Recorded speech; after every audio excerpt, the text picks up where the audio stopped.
Subscription کے button کو دبائیے اور ساتھ بیل آئیکن پر کلک کیجیے تاکہ آپ کو تمام ویڈیو فوراً مل سکیں۔ اس ویڈیو پسند آنے کی صورت میں اسے لائک، کمنٹ اور شیئر کرنا مت بھولیں۔ احمد نیالگین کے ان الفاظ پر عبداللہ کراتگین نے بھی خوشی کا اظہار کیا تھا۔ پھر لشکر کو دو حصوں میں تقسیم کیا گیا۔ ایک حصہ کو لے کر احمد نیالگین درہ کین کے کنارے کنارے آگے بڑھا تھا اور دوسرے آدھے لشکر کو لے کر عبداللہ کراتگین ذرا دائیں جانب ہٹا اور پھر وہ بھی درہ کین کے متوازی مشرق کا رخ کر رہا تھا۔ سورج جس وقت مشرق سے طلوع ہو رہا تھا، احمد نیالگین اپنے حصہ کے لشکر کے ساتھ جس وقت درہ کین کے کنارے کنارے جا رہا تھا، اسے اپنے سامنے راجاؤں کا متحدہ لشکر دکھائی دیا، لہٰذا وہ تیزی سے آگے بڑھا اور ان کی راہ روک کر کھڑا ہوا۔ راجاؤں کے لشکر نے جب دیکھا کہ کسی لشکر نے ان کی راہ روکی ہے اور وہ تعداد میں ان سے بھی کم ہیں، اور اس ساتھ ہی جب انہیں یہ بھی خبر دے دی گئی کہ یہ مسلمانوں کا لشکر ہے جو ان سے ٹکرانے کے لیے آیا ہے، تب ان کی خوشی کی کوئی انتہا نہ تھی۔ انہوں نے یہ خیال کیا کہ یہ چھوٹا سا ایک لشکر ان سے ٹکرانے کے لیے آیا ہے، لہٰذا ان پر حملہ آور ہو کر ہم انہیں ٹھکانے لگا دیں گے، اور ان کا ہمارے لشکر کو یہ فائدہ ہوگا کہ مسلمانوں کو شکست دینے کے بعد ہمارے لشکریوں کے حوصلے بلند ہو جائیں گے، اور وہ آنے والے وقت میں مختلف مہموں اور جنگوں میں مسلمانوں کی طرف سے خوف کا شکار نہیں ہوں گے۔ چنانچہ انہوں نے وقت ضائع نہیں کیا، لشکر کی ترتیب درست کی۔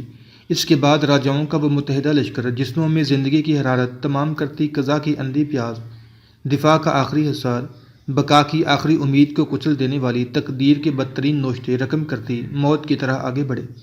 پھر وہ احمد نیالگین کے حصہ کے لشکر پر رگ رگ میں چنگاریاں برتے، سرخ انگاروں کے علاوہ نس نس میں زنگ آلود کر دینے والی شوریدہ سری، سنگ در سنگ گردابوں، کھولتی یورش، ذرے ذرے کو لہو لہو کرتی خونی موجوں کی خروش اور رقص کرتی گرسنگی کی طرح حملہ آور ہو گئے تھے۔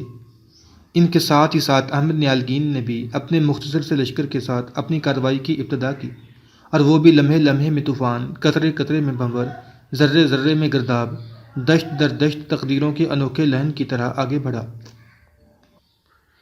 پھر وہ بھی تشناکامی کی روداد سناتی امڑتی افریت خیزیوں، وقت کو سرنگوں کرتے ابلتے لمحوں کی یلغار کی طرح حملہ آور ہو گیا تھا۔ کچھ دیر تک ہی دونوں لشکر آپس میں ٹکرائے ہوں گے کہ ایک دم دائیں جانب سے دھاڑتے وقت پر فتح مندی کی مہریں لگاتے، دکھ کی میعاد بڑھاتے ہولناک بے روک عناصر کی طرح تکبیریں بلند کرتا ہوا عبداللہ کراتگین اپنے حصہ کے لشکر کے ساتھ نمودار ہوا۔ وہ راجاؤں کے متحدہ لشکر پر خوف بھرے دن کے آنگنوں میں رگ رگ سے خون چوس لینے والے عذابوں کی تیز دھاروں، چہرے کو زرد، جسموں کو لاغر، دلوں کو افسردہ، آنکھوں کو پرنم، شعور و لاشعور پر ہیبت طاری کرتے برسوں کے رکے جوالا مکھی اور اٹھتے عذابوں کی تہوں کی طرح ٹوٹ پڑا تھا۔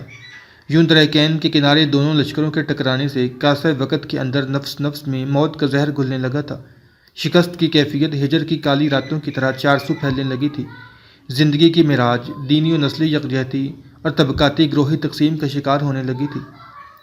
سہمی سہمی فضاؤں میں زیست کی زنجیریں بڑی تیزی سے کٹنے لگی تھیں۔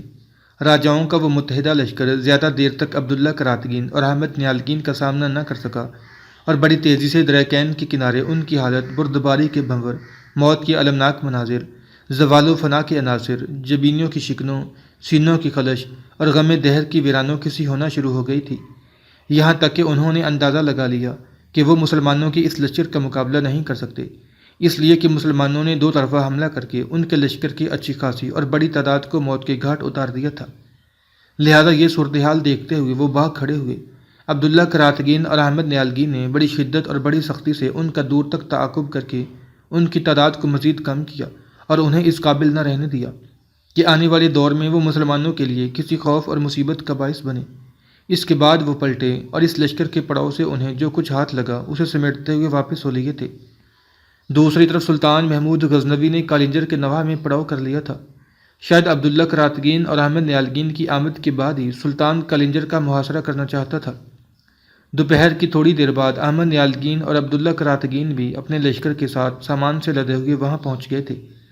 اس کے بعد سلطان اپنے سارے سالاروں کے ساتھ کالنجر پر حملہ آور ہونے کے لیے صلاح و مشورہ کر رہا تھا۔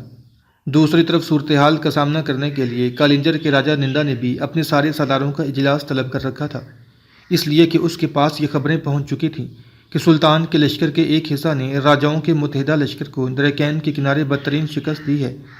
اس لشکر کی اکثریت کو موت کے گھاٹ اتارتے ہوئے اسے بالکل بے ضرر بنا دیا ہے، اور بچے کچھ لشکری اپنی جانیں بچانے کے لیے جس طرف کسی کا منہ اٹھا بھاگ گئے ہیں۔ یہ صورتحال یقیناً کالنجر کے راجہ نندا کے لیے تکلیف دہ تھی۔ اسی بنا پر اس نے اپنے سارے سالاروں کا اجلاس طلب کیا تھا۔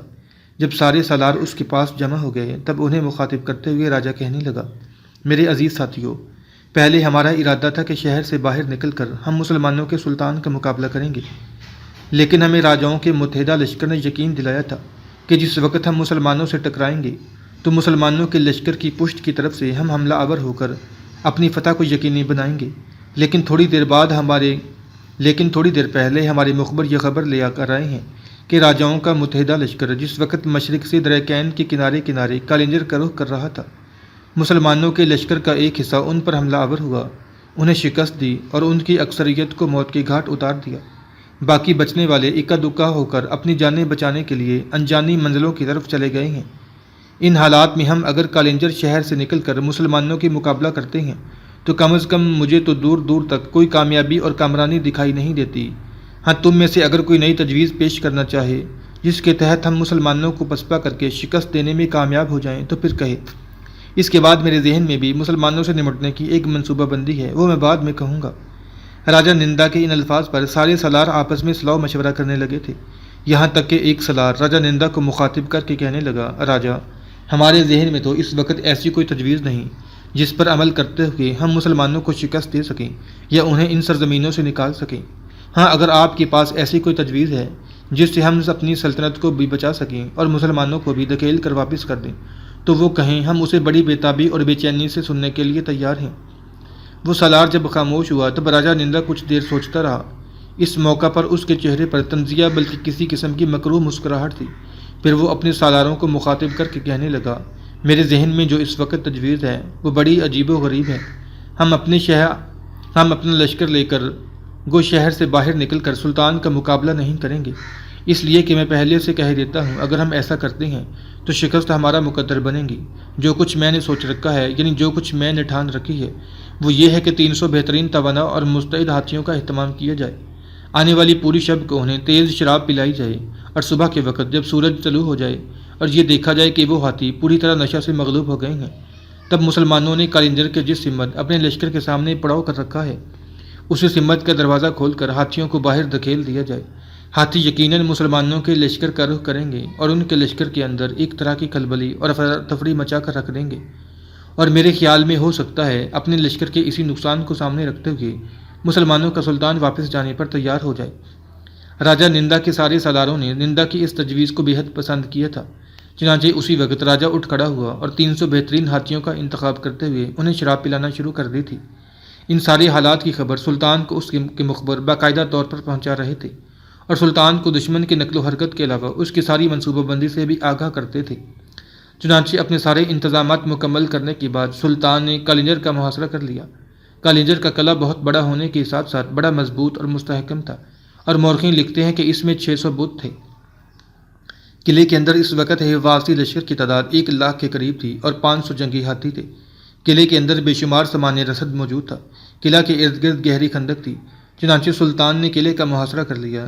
راجہ نندا نے 300 ہاتھیوں کو پہلے سے خوب شراب پلا رکھی تھی۔ چنانچہ راجہ نے جب دیکھا کہ ہاتھی نشہ میں آ گئے ہیں تب انہیں شہر سے باہر نکال کر سلطان کے لشکر کی طرف چھوڑ دیا۔ لیکن سلطان کو اس ساری منصوبہ بندی سے چونکہ پہلے ہی آگاہی تھی، لہذا سلطان کے سالار اور لشکری ان نشہ میں دھت ہاتھیوں پر ٹوٹ پڑے اور ان سب کو قابو کر لیا۔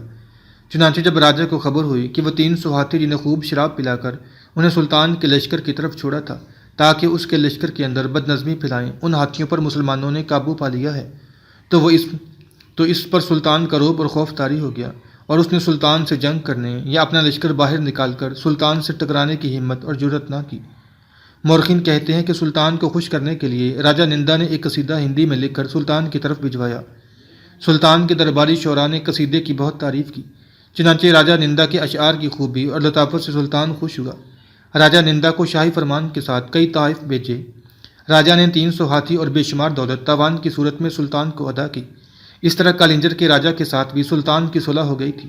وہ بھٹکے ہوئے مورخین جو یہ لکھتے ہیں کہ سلطان محمود غزنوی ہندوستان میں صرف لوٹ مار کے لیے آیا تھا، وہ شاید تاریخ کا گہری نگاہ سے مطالعہ نہیں کرتے۔ اگر سلطان نے لوٹ مار ہی کرنا ہوتی تو کالنجر کے راجہ کو معاف نہ کرتا، کنوج کے راجا سے اچھے تعلقات پیدا نہ کرتا، بلکہ کلنجر اور کنوج دونوں کی اینٹ سے اینٹ بجا کر شہر کو زمین کے برابر کرتا اور ہر چیز سمیٹ کر غزنی کی طرف چلتا۔ بہرحال کلنجر کو بھی سلطان ایک طرح سے فتح کرنے میں کامیاب ہو گیا تھا۔ اب ہندوستان میں کوئی ایسا راجا سلطان کی نگاہ میں نہ رہا تھا جو آنے والے دور میں دوسرے راجاؤں کے ساتھ سازش کر کے اس کے علاقوں میں افراتفری اور گڑبڑ پیدا کرنے کی کوشش کرے۔